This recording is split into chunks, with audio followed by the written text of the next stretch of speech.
Je suis arrivé ici à Saint-Mathieu-du-Parc il y a quelques années, puis ce qui m'a beaucoup interpellé, c'est les forêts publiques, les terres, les vieilles forêts qu'il y a ici dans le secteur. Quand je vois des petits écureuils volants s'envoler, puis que je vois des grandes pruches de 200 ans, ça me touche au fond. C'est très riche pour la mise en valeur au niveau de l'écotourisme et du développement local.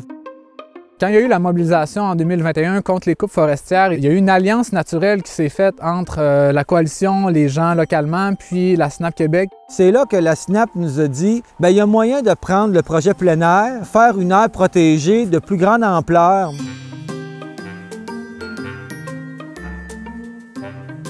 Plein air, c'est un reflet de la volonté du gouvernement de protéger 30 % du territoire d'ici 2030, de venir soutenir la mobilisation régionale qui est à la base de tous les mouvements de protection du territoire, par du financement, par de l'accompagnement stratégique, pour qu'on arrive au bout du compte là, avec une aire protégée, un territoire qui est protégé, puis qui est le reflet aussi de la volonté locale. Ça, c'est super important. Sincèrement, sans le programme plein air, ça n'aurait jamais pu voir le jour. L'étincelle qui a permis de décoller le projet, de structurer celui-ci dans une organisation, puis faire en sorte qu'on a pu déposer le projet en avril 2023. Après la mobilisation contre les coupes forestières, il y a eu une espèce d'essoufflement. C'est souvent ça dans les projets d'aire protégée, c'est tenu à bout de bras par des bénévoles. Le programme plein air est arrivé à point pour livrer la marchandise, pour arriver en l'espace de 2-3 ans à un projet d'aire protégée. C'est un accélérateur de particules pour la protection du territoire. Ce territoire-là a tous les atouts pour être protégé pour les générations futures.